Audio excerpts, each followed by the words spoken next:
So thank you for the introduction, and good afternoon to everyone. Just before going in the core of my presentation, I will just briefly introduce my company. So I belong to Orange.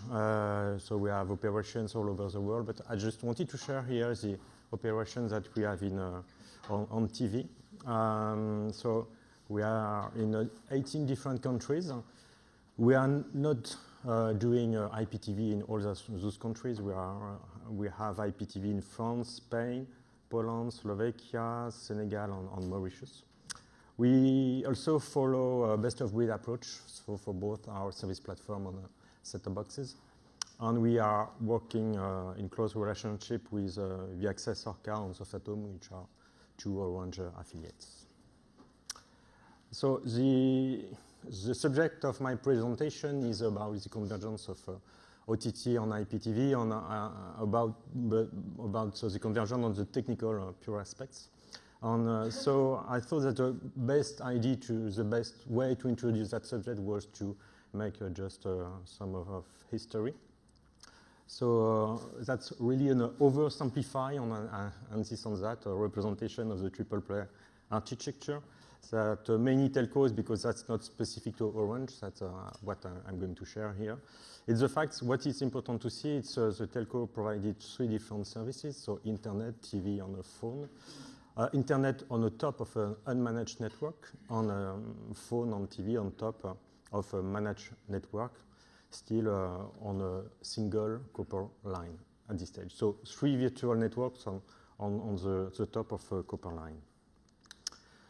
For the TV services at that time, and it's still the case today, we use multicast for linear channels, RTP, RTSP for on-demand content, and CAST for content protection. Later, so in early 2010 for many telcos introduced TV Everywhere services. And they started to use OTT technologies, so relying on HTTP adaptive streaming. So today it's mainly Dash, Microsoft Smooth Streaming on HLS, and for both linear channels and on-demand contents.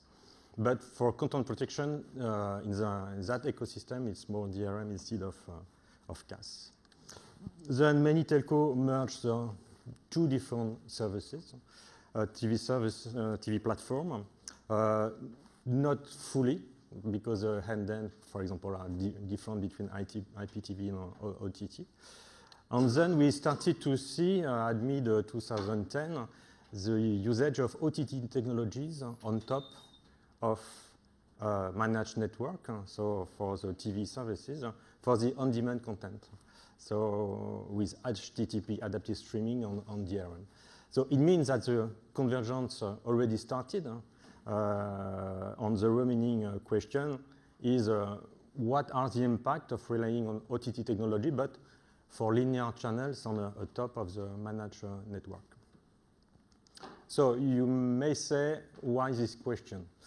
And you should be right. So as David explained a little in the introduction, what we see is that there is no more really strong disruptive innovation in IPTV, and the advantage for the telco is also to take advantage of the OTT technologies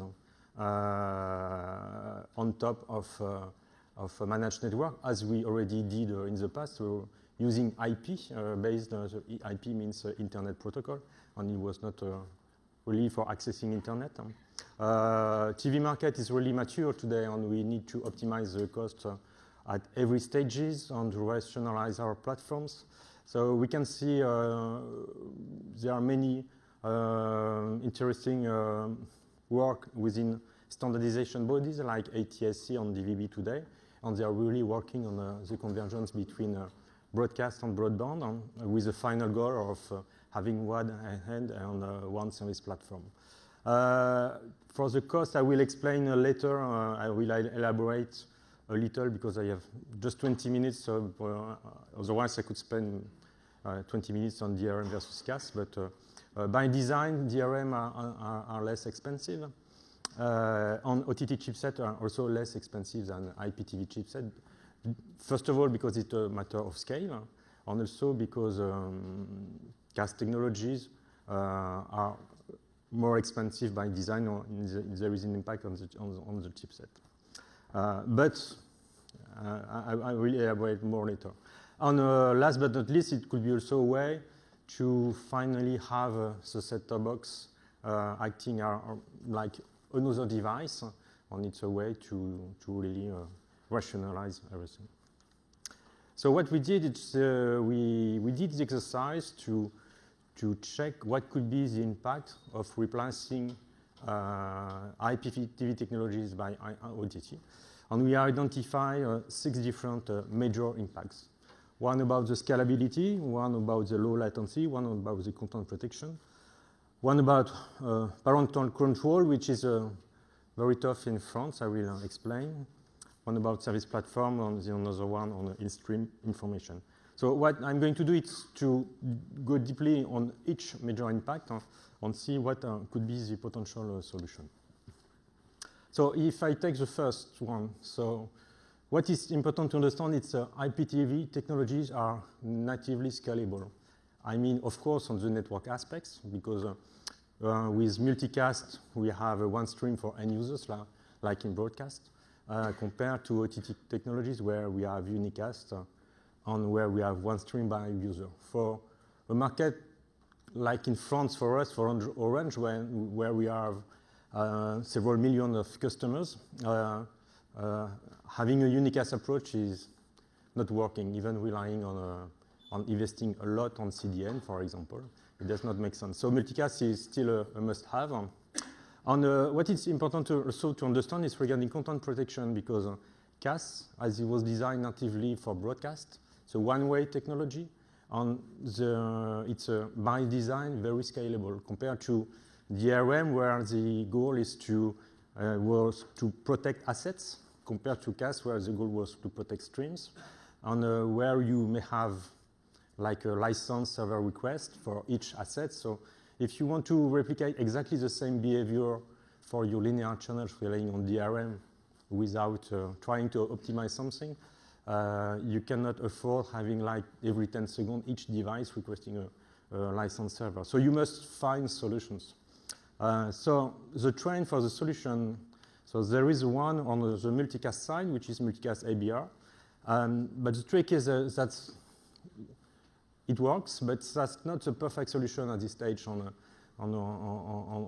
because actually the agent which transcast from the multicast to unicast does not take advantage of the network accelerators that we can have in a gateway.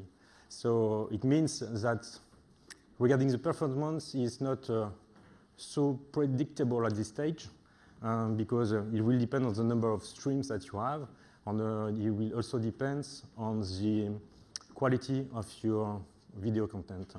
For scalable DRM solution, what we saw is that DRM solution tried to replicate the CAS philosophy by decoupling the content keys, which are used for decrypting content, from the access control. And compared to the traditional way of proceeding where you have in the license both the content keys and the access control. So solution exists, like scalable chain license in PlayReady. In France, for Orange, we use the ViAccess Orca DRM solution, which allow us to have a DRM and scalable solution. And I mentioned ViAccess Orca because I know that solution, but I'm sure that the competitors like Nagra or Verimatrix have a similar solution in their portfolio as well. Regarding CAS and DRM, what we can see is over the time the lines are faded slowly. So because today CAS are cardless if you are using a connected device, and DRM solution may be also backed by other means, which does not mean that they are exactly at the same level of security. So I will not elaborate on that, but if you ask to a security engineer what is the better approach, we will prefer CAS compared to DRM, even if it's backed by other means. But the trick is it's good enough for content owners. If you want to do multicast, it induces MPEG-2 transport stream, which, in consequence, induce cast today. So the trend, if you want to launch a multicast solution right now, you have still to rely on a cast in many cases. The trick is the ATSC and DVB are DRM friendly for multicast. So they are introducing an alternative protocol like root and flute. So root for the ATSC context.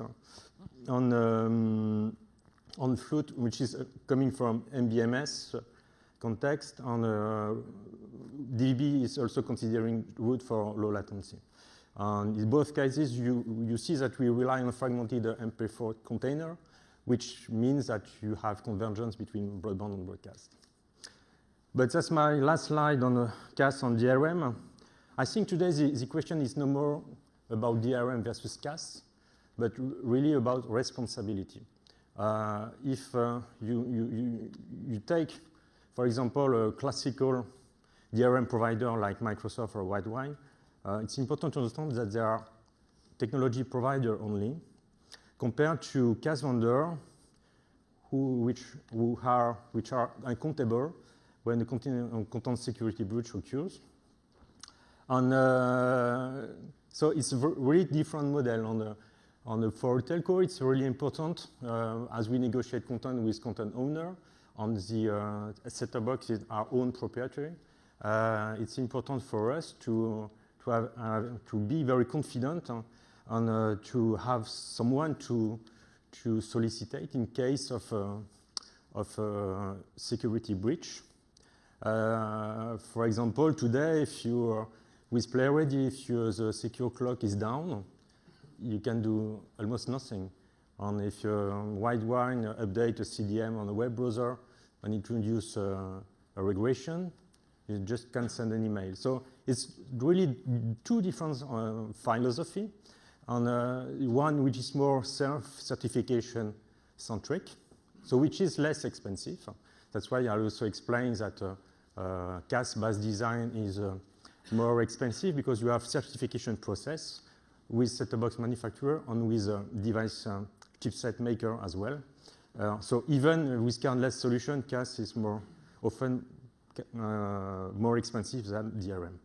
But as the reality is often more complex than a set of slides, it's important also to understand that Widewine CAS follows a self-certification approach, so similar to Widewine DRM, where, for example, VODRM for VXS-ORCA follows a certification model. So that approach is really important that question must be raised within your telecom company in order to understand which model you prefer to follow.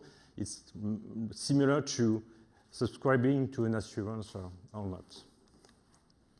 So multicast is also low latency by design. So because the receiver joins the group and the content is pushed compared to HTTP adaptive streaming where it has been initially a pull approach. Which means also for linear channels that not every devices are requesting the content at exactly the same time, and which has been designed initially for unmanaged network. So with different bit rates, different segment size, different player policy as well, and which introduce also many buffers at every stage because you are on top of an unmanaged network.